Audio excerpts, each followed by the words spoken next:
Hi, welcome to Intuitive Painting for Beginners for under $10. This is video number 2. So we saw that in the last video we did a freedom layer in which all we did was cover the canvas with paint, and then we wrote our intention words on there and we let it dry. So now we're going to do a layer of basically just playing. We're just going to play with colors. There is no way to mess this up. I'm going to repeat that over and over because acrylic paint is always able to be painted over. So anything that I do not enjoy or like, I can paint it over. So right now all I'm doing is kind of taking a cue from the words that I have on there and the colors of the words on there, and I'm just going back and forth covering up the paint, covering up the words with the different colors of paint. The brush I'm using is a little bit small, and that's just because it came from the pack, and it's not a very big brush. Also, remember from the last video, I use what you call the dirty brush method. It's an actual method. I did not make that up. But the dirty brush method is basically using the same brush over and over, not cleaning the brush out in between, changing colors, and that means that the colors will mix together on the canvas as you're painting. So there you see I use my spray bottle, and the spray bottle stretches the paint out just a little bit. Acrylic paint dries really fast, and one way that you can stretch acrylic paint out is to wet it down. So you see there that I turn again, okay. So I've been doing a lot of back and forth motions and up and down motions, and now I've decided I think I'm going to just start doing some swirls. And there's some more curves and swirls. Again, all I'm doing is loading this canvas up with color. I am not that concerned about where I'm putting it or how I'm putting it down, but I am thinking a few things, and here's some of the things that I'm thinking.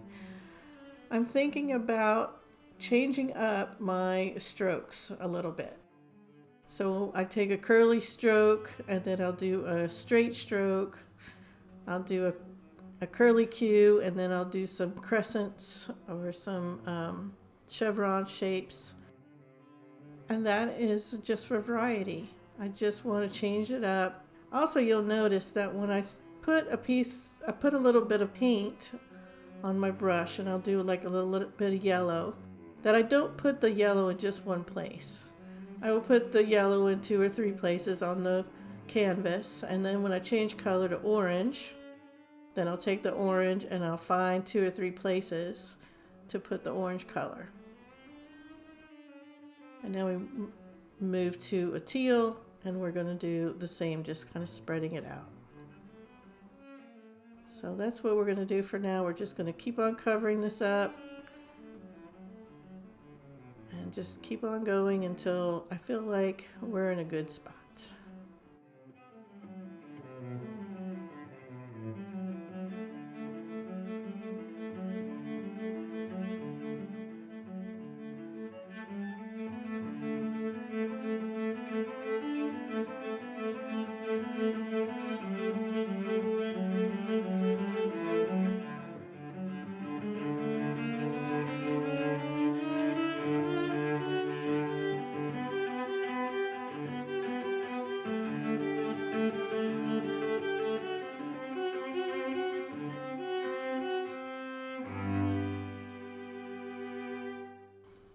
So here's where I'm putting orange in 3 or 4 places on the canvas. And I do that for a couple of reasons. I do that to balance out the painting. I don't want the painting to be too heavy of one color or another. So if I put a nice bright, like I'm doing red, there, then I'm going to take another spot and put some red over here. But in that case, the red mixed together a little bit with the blue and made it purple. And then it also mixed a little bit with white and made it kind of a pink. And that's what I mean by the dirty brush technique. It mixes the colors for me. I don't have to worry about the colors mixing on my palette. I can just mix them on the canvas themselves.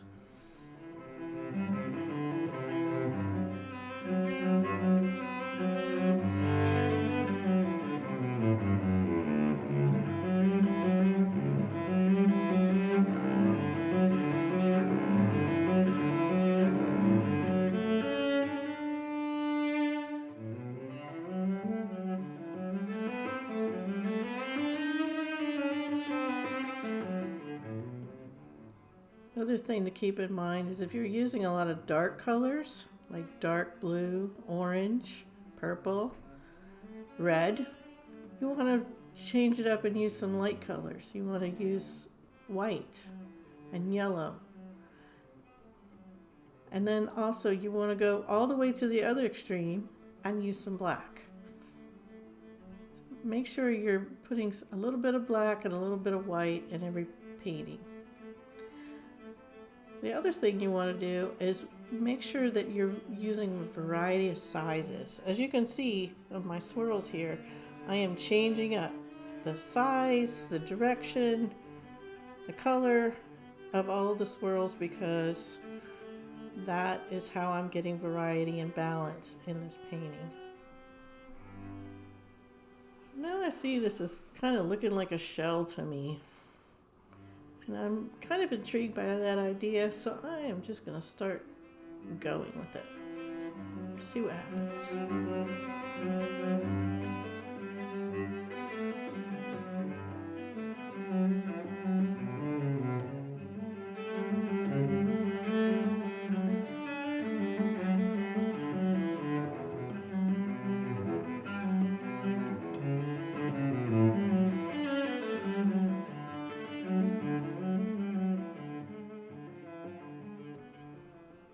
Now I notice that I'm not so interested in the shell too much.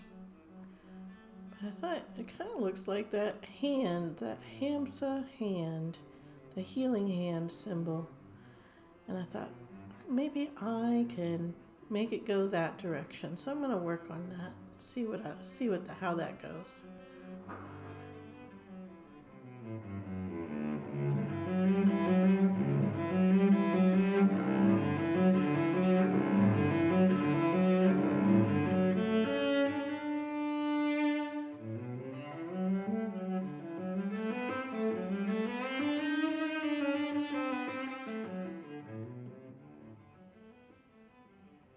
Hi, this is a good place for me to stop and discuss what we do when we feel like we've made a mistake.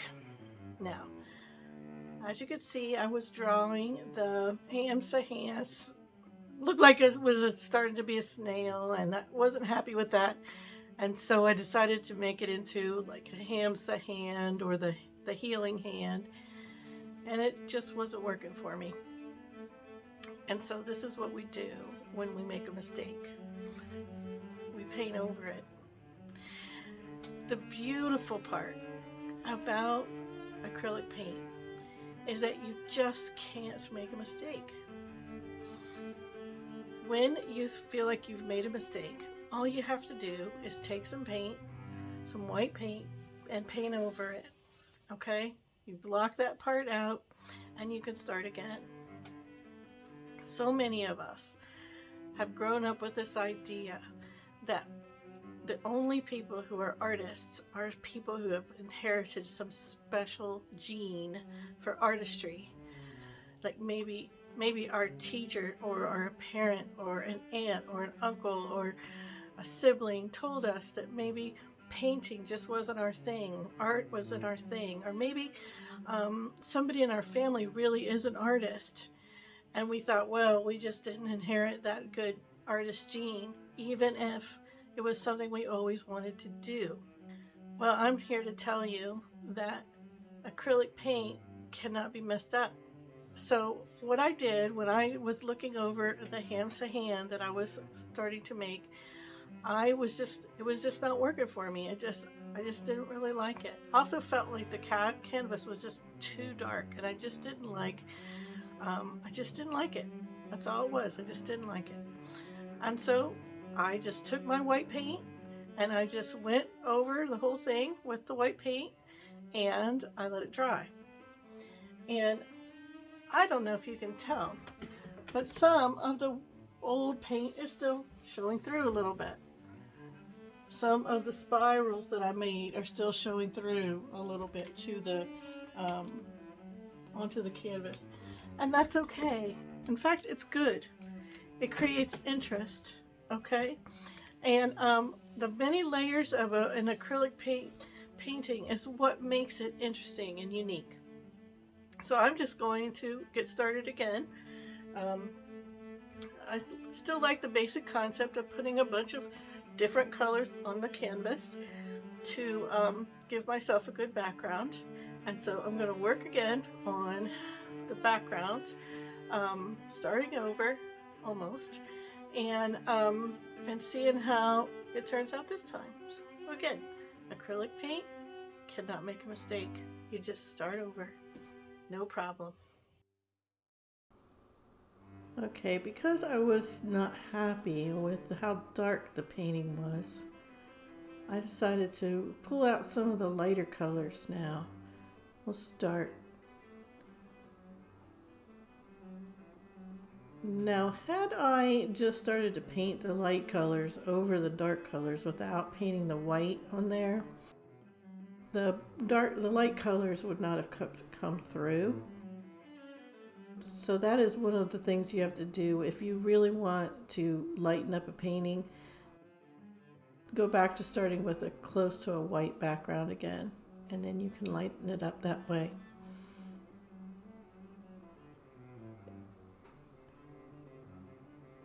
If you were just working with the basic 3 colors of yellow, red, and blue, and white and black, you could still mix these colors up in a variety of ways of color, and you would have to use a palette to do it. But as you can remember, I was using the little tubs that I got in the little $3 packet that I found. So I'm just using the different colors in the different tubs here, just trying to make a variety. I'm changing my brush stroke from always going up and down. Now I'm going kind of in a diamond or a diamond kind of pattern, just to change the brush stroke from one, so that it's not always up and down. I'm going kind of side to side. But really what's the important part here is just to play with the colors. To let go of the idea of this has to look like a certain thing, and just put the colors on the canvas in a way that's pleasing to you.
one thing to keep in mind as you're mixing colors, and this is one thing you can experiment with as you're playing, is to notice that colors next to each other or across from each other on the color wheel are called opposite colors, like the green and the red there. When you mix an opposite color together, they turn into a brown. So this is how you get earthy colors, is by mixing opposite colors together. If you don't want a brown on your canvas, then you have to make sure that you don't mix those colors together while the one color is wet and then put the next color down. So you have to wait on that. So you saw I got a little bit of brown.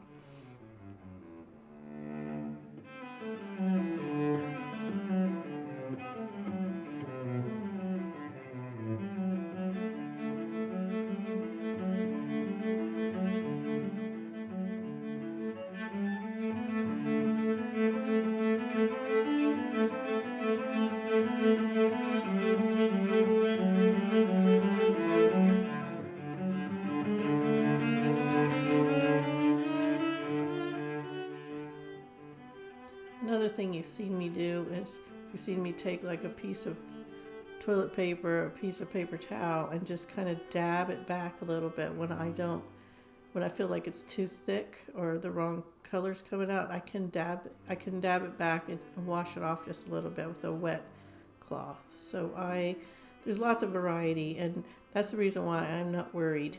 So here we go. I wipe it back a little bit. I don't like the way that color was coming out. Dab it off my cloth again, and now I'm going to come back in and just make it a little bit lighter because I didn't want it to be that dark.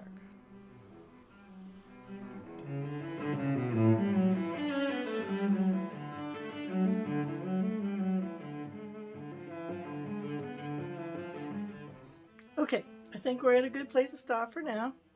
I do like this version better because it is lighter. It's seeming to give me some more freedom of what I want to do with it next. But basically this whole layer is all about playing.